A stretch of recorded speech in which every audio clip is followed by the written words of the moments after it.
All right, fellas, let's talk about our biggest surprises so far as we kind of hit that quarter point of the season. Kurt, who's your biggest surprise so far this season? It's the Miami Heat. I thought they were going to be okay. They punch above their weight because they're the Heat. But I didn't expect, this radical offensive shift that has gotten so much discussion from Eric Spoelstra and made him maybe he finally wins Coach of the Year. I didn't think it was going to take like this. And the other thing is that they're playing really good defense. They are a top 10 defensive team. They are playing it on both ends. And I really just thought they'd be okay and in the middle of the pack and out in the first round of the play-in. And they look, A, they might be the most entertaining team to watch in the league right now. And B, they're just genuinely good in an East that's especially wide open. It's suddenly, well, why not the Heat? Grant, the coaching job that Spo has done this year, like there are other great candidates for Coach of the Year. Yeah. But for Eric Spoelstra last offseason to just abandon his entire offensive philosophy and go with the Noah LaRoche offense, while Noah LaRoche is basically at bottom of his appeal across the league because of what happened with Memphis. As a front office guy, that has to be impressive. It's incredibly impressive. And you have to remember, for coaches especially, it's such a job that's there's so much pressure on that job, right? Everyone's coming at you. Everyone's judging every mistake or every move you make, every decision you do.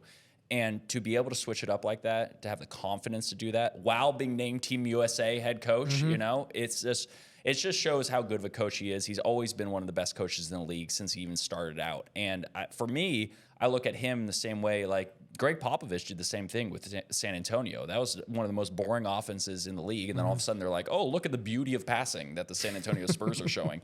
And so Spo's been amazing. And to your point, I think one of the most underrated, under the radar trades that was made is Norman Powell in the offseason. Yeah. That was just like that. He's a guy who's an all-star, and it's just they got him for nothing. So could the Clippers use him? I think the Clippers could use him. And then also the other thing is, you're talking about a team that Tyler Hero hasn't played for most of the time. The style of offense they've been playing was, very, communism, socialism. No one touches the ball more than egalitarian. Egalitarian's a better way of saying it, less political. And Hero's here now, and he's going to have to incorporate into that. But so far, so good. All right, so not the only big surprise in the Eastern Conference. Who do you got for your biggest surprise? I mean, the Toronto Raptors have been so impressive so far this season, and you start wondering when everyone saw when the Brandon Ingram trade happened, and they've kind of underperformed for a couple of years now. And then Ingram comes, and they're like, oh, it's just more of the same. You're getting a guy who, not always healthy, but also just a mid-range guy, blah, blah, blah, blah, blah. Well, guess what? That mid-range and that paint touching, it's actually working. Yeah. And, they're scoring. They have one of the least, their offense is least based around the three-point shot. But Emmanuel quickly is starting to hit on the cylinders that they wanted him to. Scotty Barnes has so much talent. And then just Ingram and the whole crew, like RJ Barrett, they're using their length. They're defensively really playing well.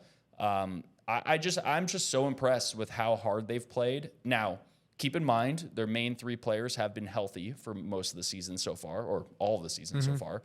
A lot of teams are being decimated by injuries, and that's been some of the hiccups they've had. But for them to be this good, I think they're actually using their pieces the right way right now. Do you look at them, and this isn't a trade conversation, but do you look at them as a big swing contender right now? Because they are, just answer they are like they're young, right? Yeah. They don't feel young sometimes because Quickly's been around forever. Barnes has been around for a few years. Brandon Ingram's been around for a few years. But like you look at that team, and they're right in the thick of the Eastern Conference race. You think they're a 100%. Threat out there? Bobby Webster in that group, they're aggressive. When they see something they want, they didn't have to go get Brandon Ingram last year. They were not a good team, and they said they saw an opportunity, and they went and got Brandon Ingram. They gave up a first for him. Well, and that was a bad team last year, right? They're aggressive, and they also have the contracts to make things work. The only thing that's going against them is a lot of these contracts are multiple years, and teams usually, when they're giving up a star, don't want to take back a multi-year contract. But in general, though, Toronto is actually one of the first teams. The minute I saw Anthony Davis's name being thrown around, I was like, what's Toronto going to look into this? That's they're big fish hunting. You think they're a big trade away from being a real threat? I wonder, though, if you're messing with the chemistry, because I was like most of you, I'm like, they're just kind of the island of misfit toys, right? Like, I don't know how this is all going to fit together, except it has worked. Brandon Ingram's taken a third of his shots between the paint and the arc and he's hitting 49% of them, which is, I would say, unsustainable, but kind of how he's made his living. Right? He's old school. He's an old school player. And I'm afraid, like I would look for the big swings. But is Anthony Davis, for example, is that really the answer, or are you just messing with the chemistry? If you're bringing somebody in, I've got to feel that he's really going to fit and make them better. And so I think they're going to be tentative. Again, you're in a wide open East. How big a risk are you willing to take? Well, it's the whole, Desmond Bain trade philosophy. You are in the East. And if you're in the East, you can take a big swing and maybe win the conference with a player that maybe wouldn't make sense if you were playing in the Western Conference. I agree with you guys. I think they are, a real threat to make a deal. My team doesn't need to make a deal. The Detroit Pistons, sitting at the top of the Eastern Conference as we tape this, having made the leap, the 30-win improvement last year, now they're sitting on top of the East. Cade Cunningham is an absolute stud. I took so much stick, guys, at the start of the season when I had Cade Cunningham as a top 10 player in the NBA in my top 100. People were like, no way, he's not there yet. He's right there. He is a top 10 player in this league, a fourth quarter bucket getter for this team, no doubt about it. The veterans they brought in have worked. Duncan Robinson is a real three-point threat for this team. And they have become a player development machine, right? Like all these young guys keep taking steps forward. Jalen Duren, candidate for most improved. I thought that guy was going to be like Steven Adams 2.0, over the first few years. He's turned into a much better version than all that. Ron Holland is stepping up. Oscar Thompson is stepping up. They got a whole bunch of young guys that are good and are getting better in real time. That team right now, the front runner to me to win the Eastern Conference. You know what's funny about it is actually they're only 2 wins ahead of the Raptors in the win column, right? And they actually play a similar style of basketball. They're actually, if you look at the stats, the way they play defense and the way they run their offense, they're playing in the paint. They're not shooting threes. They're bully ball. They're and they really make you feel them, right? Yeah. And the leaps that these guys have made, I thought they were going to be good. I would never have predicted they're going to be this good. But now you watch them, and it's real, right? It's not some fake that, like, when you watch them play, it's real. The question is, at what point do they take that leap and say, hey, if we see a star, do we add him now, or do we keep waiting for this to build out? Larry Markkinen. Well, but that's the point. But we'll get into this. But I'm just going to throw Anthony Davis's name out there, right? Now, I'm not saying it's the right move. But like, at what point do you say, hey, listen, we have Jaden Ivey.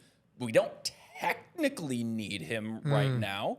Maybe there's a team that's interested. It's a polarizing guy in Detroit too, Jaden Ivey. Yeah, a lot of people love him. Maybe a lot of people not so sure. Right. So like there are pieces, and unlike I was saying the Raptors, they have contracts. They have an expiring Tobias Harris. They have other contracts. They have those mid-tier contracts that build. So a Markkinen or those guys, like, at what point do you just say, hey, the East is open? Because there are plenty of teams, like OKC did this right. They said, I'm not making a move.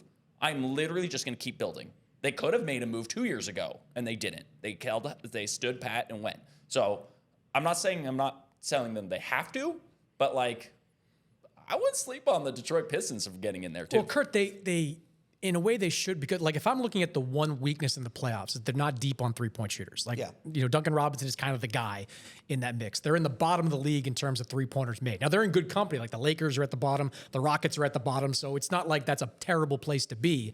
But another floor spacer might do them well. Floor spacer and shot creator, because when we get to the playoffs, as we've seen with Milwaukee and other teams in the past, Milwaukee wins the 1 year they've got Chris Middleton playing like an all-star, all-NBA player, and they've got more Drew Holiday. They got more shot creation. If I get to the playoffs and I can load up on Cade, as great as top 10 a player as Cade is, damn right. If I can load up on him and make somebody else beat me, who's that guy? Lowry is that guy. It's a nice fit. He's a great fit, and he doesn't mess with the other thing I've loved about them, which Beef Stew is leading. That team defends.